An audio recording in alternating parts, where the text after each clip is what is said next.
Assalamualaikum warahmatullahi wabarakatuh. Kami dari kelompok 1 agama kelas A dari program studi farmasi angkatan 2020 akan mempresentasikan hasil diskusi kami mengenai ibadah dan amal soleh. Dosen pengampu Ibu Eva Iriani SPDI MPDI. Dengan anggota kelompok Siska Ita Amaria NIM F1F1 20005, Feza Patricia NIM F1F1 20049, Diah Ayu Lestari dengan NIM F1F1 20051, Junia Aulia Zana dengan NIM F1F1 20053, dan saya sendiri Febi Bella Puspahayu dengan NIM F1F1 20017. Subpokok pembahasan dari materi yang kami bahas adalah pengertian ibadah dan amal soleh, hakikat ibadah, ruang lingkup ibadah, serta hikmah ibadah dan amal soleh. Yang pertama adalah pengertian ibadah. Pengertian ibadah di sini terbagi menjadi dua, ada yang menurut bahasa dan ada yang menurut istilah.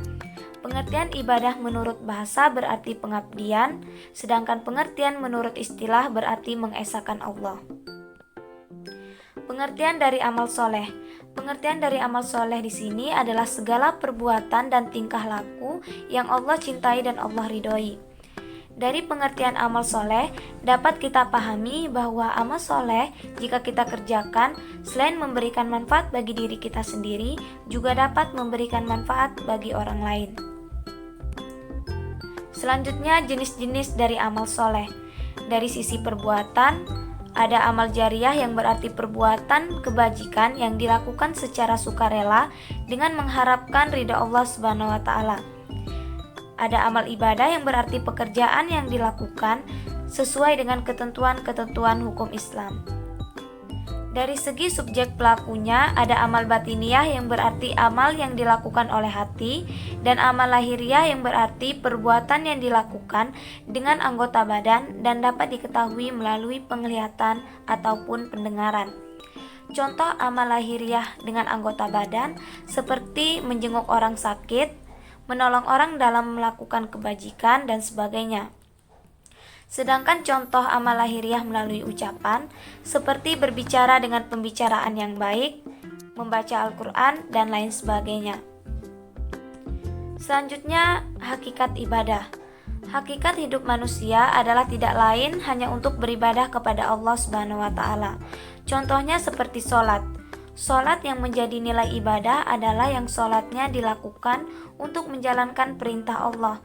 Ketika sholat dilakukan hanya untuk terlihat oleh orang lain, maka percuma sholatnya tidak akan bernilai ibadah, karena bukan untuk menjalankan apa yang Allah perintahkan. Selanjutnya, ruang lingkup ibadah. Ruang lingkup ibadah di sini ada ibadah mahdah yang berarti ibadah yang mengandung hubungan antara manusia dengan Allah Subhanahu wa Ta'ala. Bentuk-bentuknya seperti bersuci, sholat, puasa, zakat, serta ibadah haji.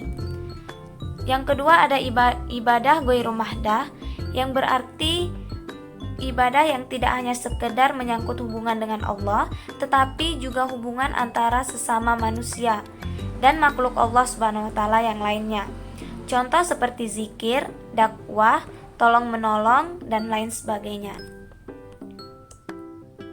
Adapun hikmah ibadah dan amal soleh yaitu tidak syirik, memiliki ketakwaan, terhindar dari kemaksiatan, terkabul doa-doanya, memiliki kejujuran, memiliki banyak saudara, dan lain sebagainya.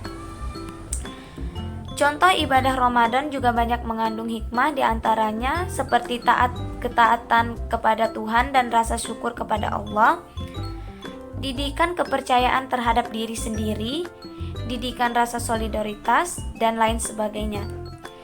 Contoh ibadah zakat juga banyak mengandung hikmah, diantaranya menolong orang atau golongan orang yang kurang mampu, membersihkan diri dari sifat kikir, menjaga diri dari kejahatan yang akan timbul dari orang yang kurang mampu, dan lain sebagainya.